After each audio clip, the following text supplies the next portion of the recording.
So, I thought when I mentioned earlier today that I was going to be going to a WWE show and I wasn't going to be home, so I had to do videos before I left, that people would understand that would mean I didn't have access to my computer, my webcam, and thus the ability to edit a video from earlier. So, I'm going to do the updated trade video now.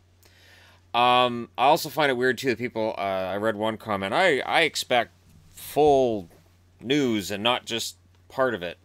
This is what was reported on TSN, Sportsnet, and other media before I left.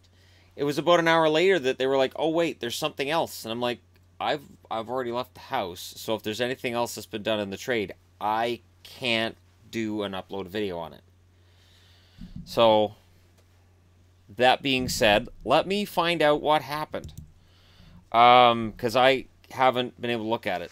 I was busy watching this stuff, which there's a video getting uploaded for the other channel about.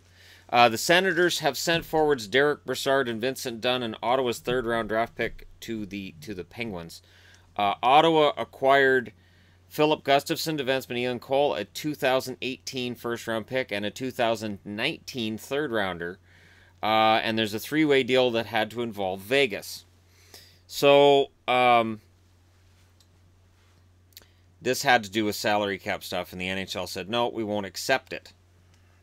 And they talk about Duchesne, and they talk about Turris. Pittsburgh also received forward Tobias Lindbergh from the Golden Knights in exchange for forward Ryan Reeves and a 2018 fourth-round pick originally acquired from Vancouver in Friday's deal.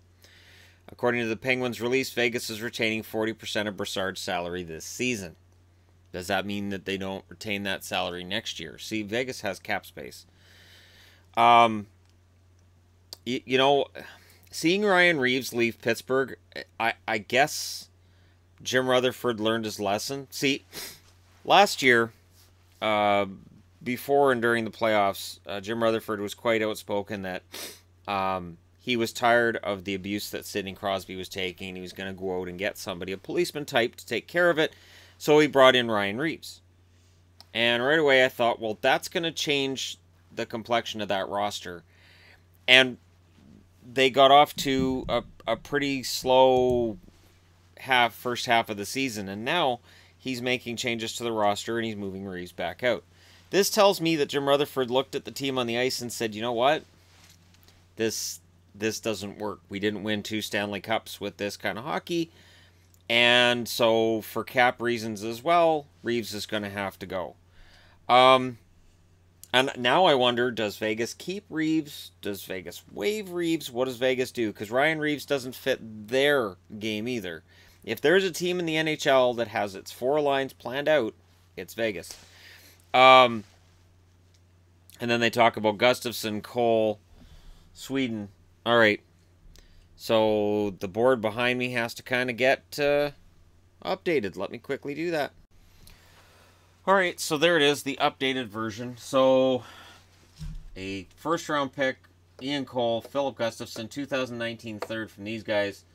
Derek Brassard, Vincent Dunn, 2018 third-round pick from these guys, because Pittsburgh needed the deal sweetened somehow. And Tobias Lindbergh comes from these guys, who get Ryan Reeves and a fourth-rounder back. The fourth-rounder is what they wanted. George McPhee's all about stockpiling draft picks, and he's got another one. And then they absorbed 40% of Brassard's cap. That's why they got into this. So for this deal to work for the NHL, they're like, it's not complicated enough. By all means, make it more complicated. So it becomes a triangle deal here. And, you know, in the end, Brassard just basically gets laundered. So there was player laundering that happened. He gets laundered through Vegas to get through to Pittsburgh. 40% of the cap's taken by Brassard. Loan Sharks will do that. And then Pittsburgh gets him. And in exchange, they take Ryan Reeves and a 2018 fourth-rounder. So there you go. This is a complicated trade. Kind of. I mean, you've still got basically what I reported today really hasn't changed a whole lot. I mean, people are upset because, you know, the first video is up there, but I'm leaving the first video up there because that's what happened initially. And they sent that trade to the NHL, and the NHL said no. the key parts of this deal, in my mind, are still the same. Nothing's changed. And that's Brassard, first-round pick, Gustafson. That's essentially what happens, because Ian Cole, rumor has it, he's not long for Ottawa. He's going to get flipped for a pick. So, there you go. There's the updated trade. I still think Pittsburgh won this trade for the reasons I mentioned in the other video, which I will leave up because, hey, what a heck of a deal. And for George McPhee to get into this, that's smart. It's like, I'm going to take 40% of a cap for this year. Does he keep that into next season, or does that mean Pittsburgh keeps the entire cap next year? And why did the NHL have to get involved and make it a more complicated trade? You know, if it's a cap thing, then you can be a little bit over the cap.